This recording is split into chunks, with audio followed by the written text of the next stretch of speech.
So guys, binilang ko si Mrs. na flower kasi siyempre naman Valentine's ngayon.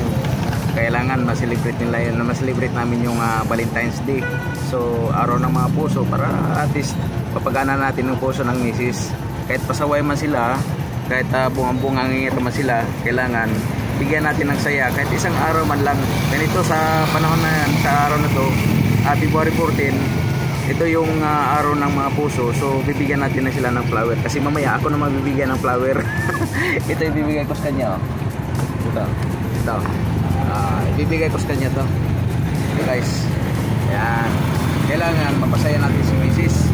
Yan, sige, titingnan ko lang kasi hatid ko muna to. Marami akong paninda. Yan, marami akong paninda. Kailangan ibigay ko muna to kasi baka maubusan ako na.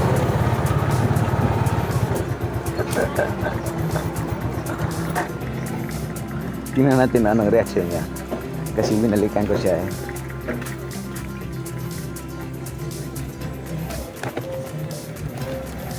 May Happy Valentine's. Thank you. Happy Valentine's. Eh, pa-char-char ka pa. Pasensya ka na, yan lang naabot natin. Bakit na yung chocolate? Walang chocolate.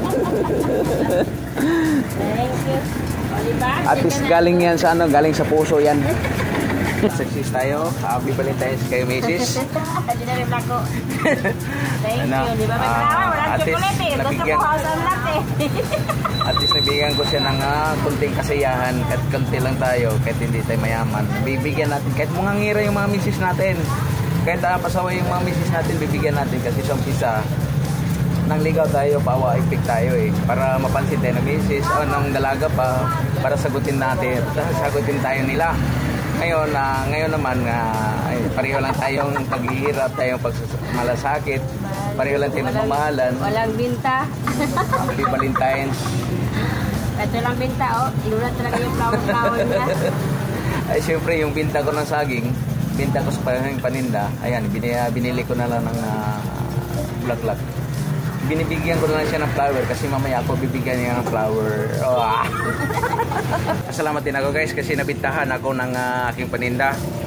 Nakabili din ako ng flower para sa misis ko. At least napapasaya natin sila kasi alam mo naman ang mga misis natin na sa bahay lagi, sila nag-iisip, sila nagpaplano. Kung may negosyo katulad dito, ayan, siya nagpaplano niyan. Pero kami ang gumagawa. Nagtulungan kami para kumita. Yun.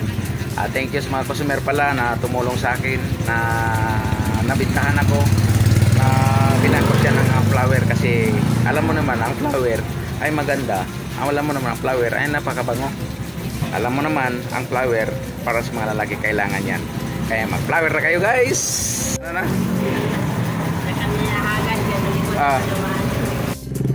Diba guys?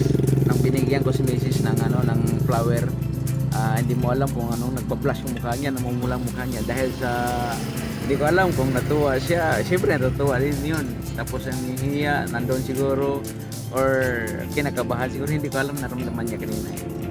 At least napasaya natin si Mrs. sa ganitong paraan kasi ang flower naman talaga kinikilig sila eh pag binibigyan sila ng flower kasi ang kapalit niyan flower din. Kaya ito yung mga lalaki, nagbibigay tayo ng flower ng mga babae kasi sila nabibigay ng flower sa atin. Kaya happy Valentine's sa inyo.